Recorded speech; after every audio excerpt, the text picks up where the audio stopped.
Last night on the Ireland Contracting Nightly Sports Call. Right now, Pittsburgh's best sports show is about to begin. Call us or tweet us. We've got things to talk about on the Ireland Contracting Nightly Sports Call. All right, thanks a lot, Jess, and thank you for tuning into the Ireland Contracting Nightly Sports Call. I'm Rich Walsh. I'll be joined by Hannah Mears in a matter of moments over from Studio A, but we're taking your phone calls tonight at 412-575-2600. And the big topic today, the Steelers found their offensive coordinator, Arthur Smith, the former Falcons head coach. He was released after 3 years there. 3 straight 7-10 seasons, was a failure with the Falcons, but he was a really good offensive coordinator prior to that. 2 seasons in Tennessee, he was in Tennessee for about 10 years. He started as a quality control coach, worked his way up. Tight ends he coached, offensive line, did numerous different jobs there for the Titans, and eventually turned into their offensive coordinator. And there were 2 pretty good years for Tennessee. They made the playoffs both of those years in 19 and in 20, and had one of the best offenses in the NFL. And they did exactly what the Steelers want to do. They want to run the ball first. They want that to be their focal point in the offense. And Smith was really good at that. With Ryan Tannehill, he was a comeback player of the year in 2019. Derrick Henry was one of the best running backs in that 2-year span. I mean, obviously, he's the best running back in the league for a ton of years. I think it was the right hire. And obviously, that's the way I felt yesterday about this hire, because if you read between the lines of Art Rooney II and what he said in yesterday's forum with certain select media members, he was talking about they wanted to hire someone that knows the identity of the Steelers, their personnel group. It's hard to change that. You can't change it overnight. So anyone that wanted a flashy offensive coordinator that's going to throw the ball over the field, that wasn't going to happen. We knew that yesterday. This seemed like the perfect fit to me. I'm not as down as everyone else. Hannah, I don't know what you think, but I think this was a good fit for the Steelers. And if they can kind of mimic what they did in Tennessee in 2019 and 2020, the Steelers are going to have success. They just need to find the right quarterback. Well, yeah, to mimic what that Titans offense will be hard, because a large part of that was Derrick Henry. He is an absolute unicorn of a running back, one of the best players to ever really step on an NFL field in the past generations. He's a generational talent. You don't see him. He's built like a linebacker. So to have those expectations for the Steelers, I think that's a bit much. I think we all need to tone it back a little bit, because when you have a guy like that, you're able to build your offense around him and do different types of things that benefit him. Those were 2 of Derrick Henry's best seasons, and he's just a hard guy to stop. So let's not get ahead of ourselves thinking that this is going to be exactly what the Titans were able to do in those seasons. However, my one word, everyone's been asking for one word to describe this. How did you feel when you figured out that Arthur Smith was going to be the coordinator? Mine was sort of underwhelmed. I was underwhelmed by this. I don't think it's a bad hire, because I do think it fits what the Steelers have traditionally done well, which is establishing the run, utilizing the tight ends. They can maybe have a better chance at establishing an offensive line, having a guy that has eyes who has done that. Those are the things that we've also prayed that the Steelers would have done well this year to open some things up downfield. So I don't think it's a bad hire. I think it helps the Steelers' strengths. But I was underwhelmed because I was so confident when Mike Tomlin had his press conference saying that we're going to look outside, we need change, we need something different. That's sort of what I was reading between his lines of his press conferences, to your point about Rooney, sort of saying the opposite. And I do feel like they went with something that was very traditional in a sense. So I get the whole thing, though, Rich. I mean, you're in that locker room all the time. You probably felt that establishing an identity for that offense was important. So I feel like that's probably part of this hire, right? Yeah, you can't change over the roster in 1 year. And Rooney said that yesterday. They were built to be a running team. These guys made up this team to be a run-first type team. Omar Khan, Andy Weidel. You can see the draft. You can see the guys that they brought in, Sayamalu. Over the years, guys like that. So they want to run the ball. They have Najee Harris, who they really believe in. They got a good 1-2 punch. Rooney brought that up a couple times. They needed better quarterback play. You need that no matter who the offensive coordinator is. And he found something in Ryan Tannehill back in 2019 when he was a comeback player of the year. Now, I don't think Kenny Pickett is as athletic as Ryan Tannehill, and I don't know if he'll have that kind of a season. This is a make-or-break season for Kenny Pickett for sure. But if they can establish the run, and if they, I mean, look, that Titans offense, I think in 19 they averaged like 220 passing yards a game. maybe a little bit more in 2020, but 2020 was that really good year on offense where they averaged 168 yards a game. They averaged almost, I think, 30 points per game. That's what the Steelers want to do. They want to beat you up on the ground. That'll open up a passing game, maybe some play action.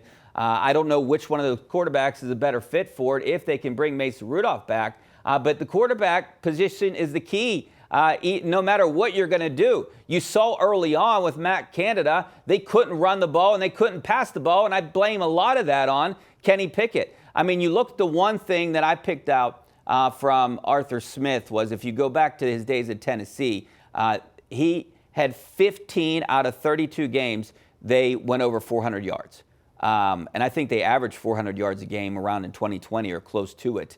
But I mean, the Steelers, they took them 58 games to kind of do it. And they didn't do it under Matt Canada. The first game they did it was the Bengals game, and they did it a couple games after that. But yeah, I like it. I like it, and I'm gonna show a couple tweets here in a little bit. We got to take a break, Hannah, but we're gonna show a couple tweets. I thought it was a good fit for the Steelers. You know, maybe I think people can look back at what he did in Atlanta, and they underachieved with some of that offensive talent. But offensively, they were a little bit better than the Steelers. They just couldn't win games. All right, we got to take a break. We're going to take phone calls. We're going to get the Steelers Nation perspective of this hire.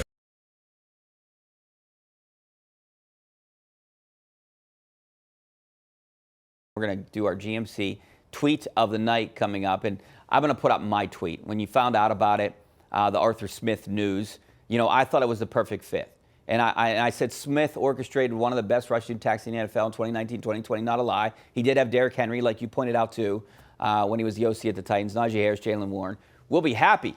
But Hannah, geez, I had so much hate in response to just me saying, hey, this is an okay hire. Aaron, P. Berg sports fan, that's not how you win in today's NFL. Why can't they understand this? I don't care how successful the run game was. Can he develop a quarterback?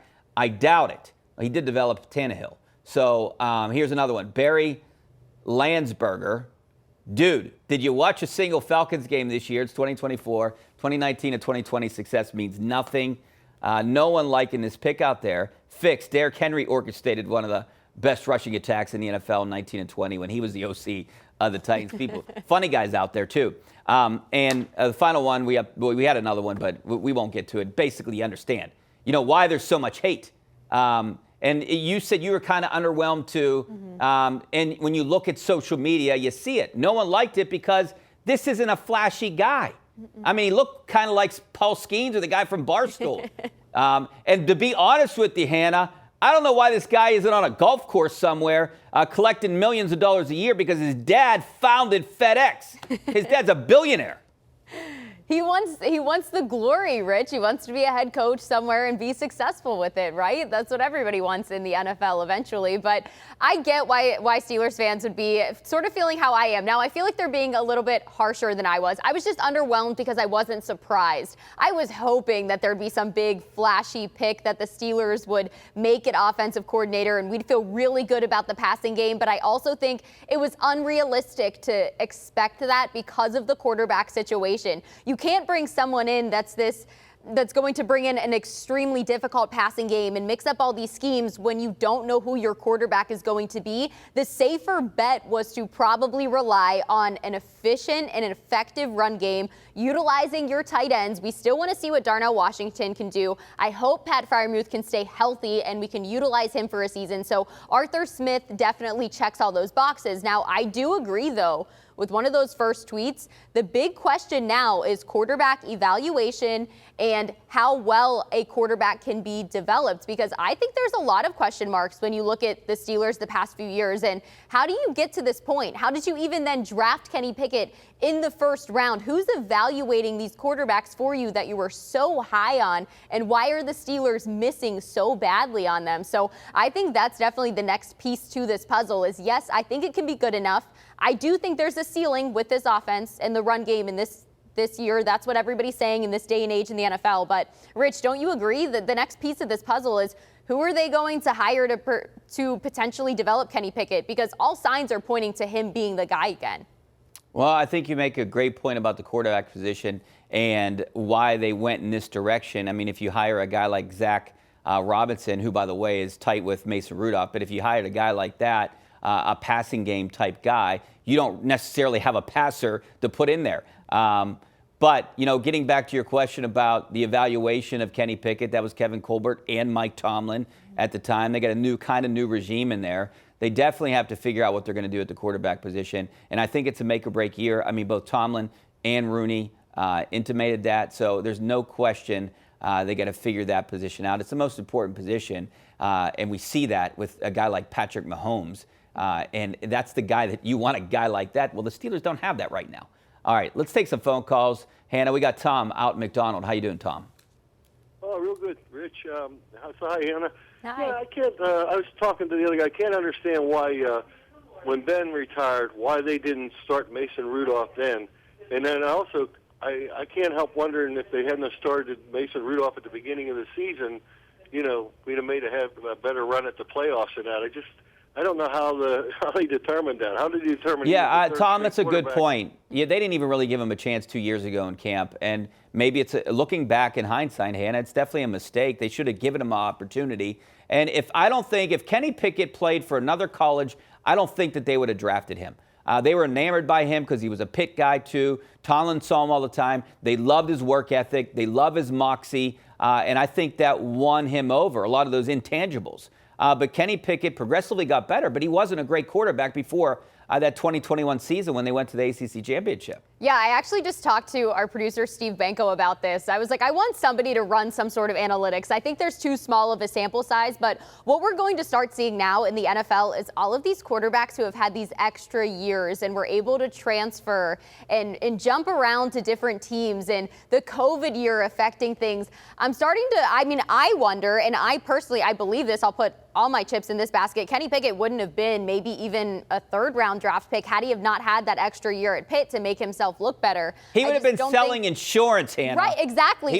That's why he came back. To put him as a first-round draft pick, I don't know how we got to that point. I think maybe by comparison, that quarterback class wasn't as strong, so he looked a lot better. He also had a guy like Jordan Addison to throw to make him look good, so that definitely enhanced his chances. But I'd like to see a sample size of that, of how we're starting to evaluate these guys that get a bunch of extra years. And we're going to get to see that, though, with Bo Nix and Michael Penix Jr., guys like that stepping up into the draft this year. We'll get to see how well they pan out and how their evaluation has jumped from year one starting somewhere else to year 5 and being a Heisman finalist. Yeah, Kenny Pickett was basically a 4-year starter with the Panthers. And, I remember covering some of those games out in the Sun Bowl, where in the ACC championship years before that, where everyone wanted the guy benched, but Pat Narduzzi stuck with him. So the Steelers are going to have a big decision. They got to make a decision on him next year as their quarterback. They got to make it a legit competition in camp. There's no question about it. But if they can't get Mason Rudolph back here, they got to have someone that can beat competition. And a lot of people are talking about Ryan Tannehill because he did have success, but I think he's too old. So who knows if that's going to happen. I guess we'll see what happens in these next couple of months and when free agency begins. It wouldn't surprise me at this point. No, it wouldn't. Let's go out to Joe in Plumville. How you doing, Joe? Good. Bad hire. Bad hire. That's all I'm going to tell you. No trophies, nothing like that. And Najee Harris is not Derrick Henry. Yeah, that's a great point. Najee Harris is not Derrick Henry.